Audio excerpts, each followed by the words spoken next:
नमस्कार, आम आदमी न्यूज़ चैनल में आप सभी देशवासियों का स्वागत है। आइए डालते हैं आगरा की खास खबरों पर एक नज़र। पूरी मन से लड़ाई लड़ रहा हूँ टोरेंट पावर कंपनी और डीवीवीएनएल के खिलाफ, लेकिन प्रशासन है ना, टोरेंट पावर कंपनी का गोदी का बच्चा है। कल रात को पुलिस वाले मंदिर पे जाके रात के 2 बजे और नोटिस चिपका करके आए। उस पर लिखा है कि आपको पाबंद किया जाता है। एक साथ 16, एक साथ 17 में पाबंदी जब होती है तो मुश्किल से 5,000 से 25-30,000 के जुर्माने लगते हैं। लेकिन आगरा के इतिहास में पहली बार ऐसा हुआ कि उन्होंने पता है पाबंदी कितनी लगाई है। 20-20 लाख रुपए के 2 जमानती, 40 लाख रुपए की जमानत राशि मांगी है ताकि मुझको जेल भेजा जा सके और लंबा भेजा जा सके, और इसके लिए रासुका का वो व्यवस्था कर रहे हैं। और साफ कहा है, कल मुझे जितना परेशान कर सकते थे किया है उन्होंने। यदि आप वहाँ आए तो आप पर रासुका की कार्रवाई करेंगे। मुझे पता था कि जितनी बड़ी कंपनी से आप लड़ेंगे ना, उतना ही बड़ा नुकसान होगा आपका। लेकिन आगरा की जनता के लिए पूरी निष्ठा से मैंने लड़ाई लड़ी और नुकसान चाहे कुछ भी कर दें, वो मैंने गलत नहीं किया।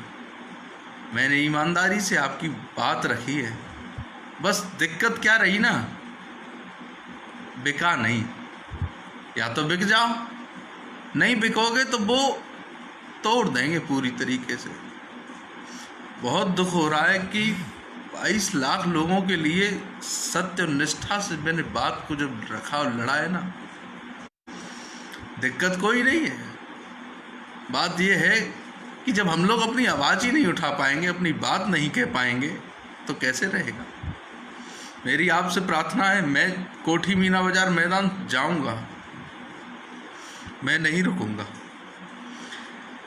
आप लोग भी आए, वो लोग डंडे मारने की कहें और ना रुकने की कहें, कोई फर्क नहीं पड़ता है।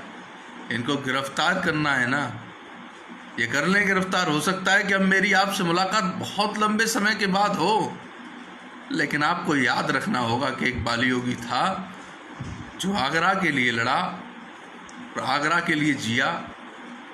मेरे पास रोटियों की व्यवस्था नहीं है, मैं आपको सच बता रहा हूँ। जब मैंने हाई कोर्ट में मुकदमा डाला ना, तो एक कार हुआ करती थी, उसको बेचकर मैंने किसी से चंदा चंदी नहीं किया। मैंने उसको बेच करके 2 वकील करके 2 PIL दाखिल कराई। बस मेरी आपसे इतनी प्रार्थना है कि मेरे पास 2 रोटियों का इंतजाम नहीं है, इसलिए मैं 40 लाख रुपए के जमानती भी नहीं दे पाऊंगा। और फिर ये तो सिर्फ उन्होंने पाबंद किया है, उसके बाद में अगर गए तो सबसे बड़ी मेन समस्या वो शुरू करेंगे हमारे लिए, रासुका जैसी। ठीक है साथियों, कोई नहीं, जिंदगी रहेगी तो फिर मिलेंगे। लेकिन आपसे प्रार्थना मेरी सिर्फ इतनी है, गिरफ्तारी तो करना चाहते हैं, अगर मुझे ले जाएं ना तो फिर हर थाने में गिरफ्तारी होनी चाहिए। मुझे कोई आवश्यकता नहीं थी ऐसी बात उठाने की, लेकिन बस मेरे एक एक काम को देखना। मैंने हर उस गरीब के लिए लड़ाई लड़ी है जिसको मेरी आवश्यकता थी, चाहे वो रिक्शे वाला हो, टेम्पू वाला हो, रेहड़ी ठेल ढकेल वाला हो। मैंने अपनी निष्ठा में कहीं भी एक सवाल नहीं छोड़ा। आगरा के लिए भी, टोरेंट के लिए ऐसा लड़ा कि एक छोटे से द्वार से लेकर के और उच्च न्यायालय तक मैंने कोई जगह नहीं छोड़ी। लेकिन जिस दिन रोड की बात करी ना, उसी दिन से मेरे लिए इन लोगों ने आफत शुरू कर दी। आपसे मेरी इतनी प्रार्थना है, आप सब लोग कोठी मीना बाजार आके मेरा हौसला बढ़ाइए, अन्यथा ये लोग बहुत परेशान कर रहे हैं। और 40 लाख के जमानती कहाँ से दूंगा?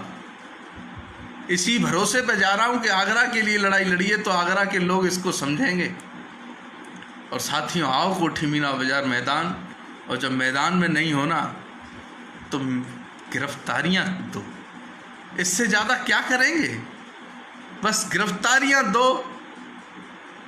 अरे मार तो देंगे, जो भी स्थिति हो, आप लोग पहुंचिए, मैं भी पहुंच रहा हूं।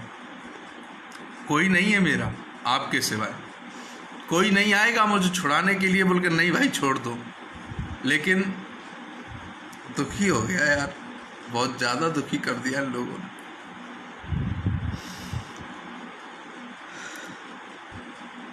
जा रहा हूँ 10 बजे कोठी मीना बाजार मैदान। अंतिम लड़ाई है, जो इन्होंने सोच रखा होगा वो करें, लेकिन मैं अपनी बात से पीछे नहीं हटूँगा। मैं आगरा के लिए मदद मांगूंगा और इसी मदद के बहाने मैं तो जा रहा हूँ और आपसे उम्मीद करता हूँ कि आप भी आ रहे हैं। धन्यवाद। मैं पहुँच करके 10 बजे आपके सामने एक बार फिर लाइव आने की कोशिश करूँगा। यदि संभव हो सका तो आऊँगा, नहीं हो पाया तो ये ज़रूर है, बेशक कहीं दिखाई नहीं दूँ अखबार और टीवी में, लेकिन लड़ेंगे लड़ेंगे और लड़ेंगे। हम जा रहे हैं, आपका प्रयास सफलता दिलाएगा। सत्य परेशान रहेगा, लेकिन जीत भी उसकी निश्चित तौर पे होगी। आ जाइए। धन्यवाद।